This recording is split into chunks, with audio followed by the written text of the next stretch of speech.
Amigos, sejam bem-vindos ao Educar para Transformar. Eu sou o professor Antônio Alves de Almeida, vocês já me conhecem. Para ter contato conosco no Educar para Transformar é muito simples. Você vai enviar um e-mail para nós, educarparatransformar@outlook.com.br. O Educar para Transformar só é possível graças ao apoio dos biólogos em potencial, Vitor Coelho e Rafael Rocha. Essa equipe ela é integrada. Aqui 1 mais 1 dá mais do que 2. E nessa perspectiva, hoje nós temos uma pessoa para lá de especial, um ser humano lindo, de luz, um ser humano de paz, um ser humano que não tem palavras para descrevê-lo. É professor, universitário, consultor de empresas na questão ambiental, ele é biólogo e ele é isso e mais um pouco, o nosso querido Walter Koh, conhecido com muito carinho como professor Valtinho. E ele vai nos ajudar muito hoje, vamos aprender com ele, não sairemos desse encontro da forma que entramos. Professor Walter Koh, querido Valtinho, nós agradecemos muito você receber o nosso convite, de estar aqui conosco, de passar os seus conhecimentos e trazer luz para esse diálogo que nós teremos. No primeiro momento, eu gostaria de perguntar a você o que é ciência? Bom dia, Antônio. Uma alegria muito grande estar aqui, poder participar de um momento assim, com uma pessoa também igualmente iluminada, né? Somos uma equipe no mundo aí tentando trazer coisas boas para as pessoas. Eu vejo a ciência inicialmente como uma característica humana. Então, desde que o homem aprendeu a manipular o fogo, de alguma maneira, ele já usou o método científico, que é olhar para o ambiente, tentar entender como esse ambiente funciona e, de alguma maneira, manipular esse ambiente a seu favor.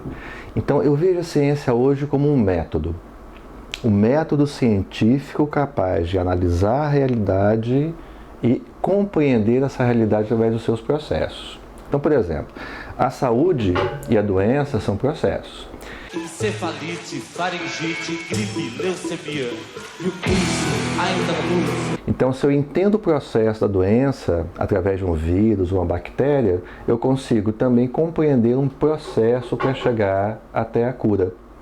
Então, eu vejo a ciência como um método capaz de analisar a realidade através de uma metodologia e compreender como essa realidade funciona ao ponto de a gente poder interferir depois nessa realidade. Perfeito, professor Valtinho. E qual a função da ciência na sua compreensão? A natureza toda funciona através de processos. Então, por exemplo, eu tenho um processo no qual uma estrela produz elementos químicos, essa estrela explode e esses elementos químicos mais tarde vão formar um planeta como a Terra. E dentro desse planeta, a vida vai evoluir e gerar a humanidade. Olha que processo maravilhoso. Lindo, não é? E a ciência é capaz, então, de compreender cada etapa desse processo e nos desvendar a realidade por trás dele. Se não existissem processos capazes de ser analisados na natureza, não haveria ciência. Então a ciência nada mais é do que essa capacidade que nós temos de entender os processos. E compreendendo os processos, nós primeiro nos maravilhamos com a natureza como ela é e somos capazes também de criar coisas novas. A televisão é um produto, né, desse método científico, diferente do que a natureza faz. Aí já é uma intervenção humana. Que riqueza, né? Uma riqueza enorme. E na universidade, por exemplo, há pesquisas científicas. O TCC, trabalho de conclusão de curso, que muitas universidades exercitam, né? É uma delas, uma das formas de fazer ciência. Qual a relação entre a ciência e o trabalho de conclusão de curso, por exemplo? Perfeito. A ciência exige conteúdo e forma. Então o aluno tem que entender que a linguagem científica tem que ser expressa dentro de um formato aceito pela ciência. Então o TCC vai ser o primeiro contato que ele vai ter profissional com a produção de um conhecimento científico. Então o que o aluno faz? ele recorre ao método da ciência. Ele faz uma revisão de literatura, né, uma revisão bibliográfica, depois ele vai traçar suas hipóteses, suas ideias, seus objetivos e, mais importante, vai desenvolver uma metodologia para coletar os seus dados. Então o aluno vai iniciar a sua vida dentro dessa lógica da ciência, que é seguir o ritual de cada procedimento e produzir um documento final dentro dos padrões aceitos pela ciência. Então, o método de um trabalho científico é o que garante que você vai replicá-lo várias vezes e você vai obter resultados semelhantes para conferir se aquele dado realmente é correto ou não. Então, o cuidado que o aluno tem que ter com buscar fontes confiáveis para a sua revisão bibliográfica, seguir uma metodologia com consciência do que está fazendo e retidão para produzir dados confiáveis e, a partir daí, então, chegar a conclusões que são fidedignas. Então o aluno tem que ter cuidado em cada uma dessas etapas, porque aí ele vai se tornar um profissional confiável dentro do meio que ele escolheu. E entre outras características, dá para perceber na sua fala da relevância do rigor, né? O rigor. Rigor científico. A ciência exige rigor. Porque eu posso falar do que eu quiser. Eu posso falar que a Terra é plana, por exemplo. É uma opinião minha. Mas o que diferencia a opinião de uma realidade mais concreta é o rigor com que eu levanto as informações, com que eu produzo meus resultados, e eu vou botar a minha pessoa, a minha imagem, meu trabalho para o mundo inteiro poder aceitá-lo ou rebatê-lo. Então, quanto mais rigoroso eu for com o meu trabalho, menos eu vou deixar brechas para que as pessoas realmente contestem ele de forma eficiente e definitiva.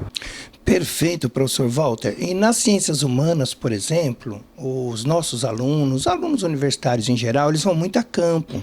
Eles têm contato com sujeitos, diferentes sujeitos, quilombolas, pessoas em situação de rua, né? Eles falam, por exemplo, com o movimento hip hop, eles dialogam com situações no campo, com movimentos sociais, né? Na cidade, com sem-teto, entre outros. E aí, nessa perspectiva, às vezes eles usam na metodologia questionários, entrevistas, filmagens. A metodologia é bastante ampla, né? Com rigor científico, evidentemente. E na sua opinião, na sua visão, qual deve ser a relação desse pesquisador, por exemplo, de TCC ou mesmo de mestrado ou doutorado, com esses sujeitos pesquisados? Perfeito. A pesquisa social já exige uma abordagem um pouquinho diferente. Eu acho que o envolvimento do pesquisador com os sujeitos pesquisados por um tempo maior possível, ele é fundamental, Antônio. Vou te dar um exemplo. Eu levo meus alunos a campo para Itaúnas e eles realizam uma pesquisa social com a comunidade local para ver a relação dessa comunidade com o parque que existe no mesmo lugar. Uma vez entrevistaram um senhor, o que o senhor achava do parque. Ele falou que o parque era maravilhoso, que o parque protegia os animais, que inclusive ele tinha uma paca que ele criava no quintal da casa dele, que era um animal de estimação, que ele adorava os bichos e tal. E os alunos apresentaram esse resultado lá mesmo em Itaúnas. Só que lá na pousada tinha um rapaz que morava lá e ele começou a rir. Eu falei, o que está acontecendo? Ele falou, Walter, esse cara é o maior caçador que tem em Itaúnas. Ele está criando aquela paquinha porque ele matou a mãe e está cevando o filho para ele matar e comer também. Ele disse o que vocês queriam ouvir. Entende, Antônio?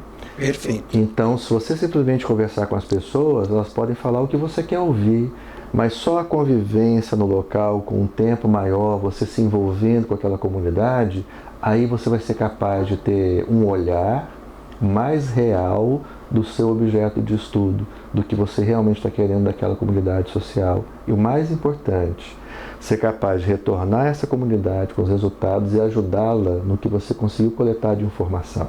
Esse retorno é fundamental nas pesquisas sociais. Professor Walter, conforme você colocou, realmente é um desafio que nós temos pela frente, nós professores universitários. Na sua visão, o que a universidade pode fazer para que não seja mais exceção e sim regra esses pesquisadores darem o feedback, o retorno adequado e valorizar esses sujeitos no processo e após a finalização da pesquisa científica? Eu acho que se for virar regra, tem que criar a regra mesmo. Como o aluno é obrigado a entregar o TCC corrigido tantos dias após a finalização e a defesa, o professor só seria homologado também dando esse retorno depois de um tempo hábil. Se não for colocado dessa maneira, se ficar por conta da vontade, desejo de cada um, a tendência é que não aconteça mesmo. Então, como é institucional, a universidade, a faculdade são instituições, isso pode ser colocado como uma regra, uma obrigação mesmo para finalizar o processo de conclusão de qualquer trabalho científico feito em comunidades tradicionais.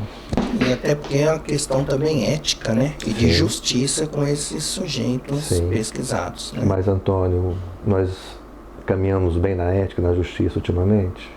Realmente, cada vez mais está desafiador em todos os planos. Então, a ética e a justiça precisam ser também cobradas de uma forma mais formal, para que ela seja executada, né? Bom, nós queremos agradecer muito de coração a essa aula, né, magna que o professor Walter Koh, biólogo, nos deu hoje.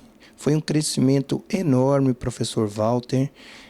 Vocês que estão em casa, vocês que estão presentes, enfim, fiquem à vontade para tirar mais dúvidas. Tenho certeza que se vocês enviarem um e-mail para o educarparatransformar@outlook.com.br, nós vamos tirar as suas dúvidas. Eu vou passar para o professor Walter Koh, vamos dialogar e vamos crescer juntos, porque hoje deu para perceber como nada é separado. Então, quando você crescer, tudo que está ao seu redor vai crescer também.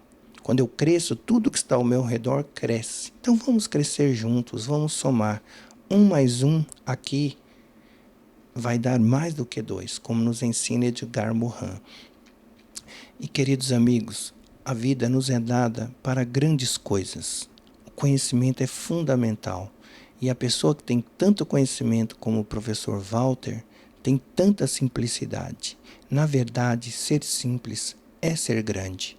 Então, continuemos em contato, crescendo juntos e entendendo que nós somos poeira cósmica, mas uma poeira que tem um toque de divindade. Até a próxima e muito obrigado por estar sempre atento ao Educar para Transformar.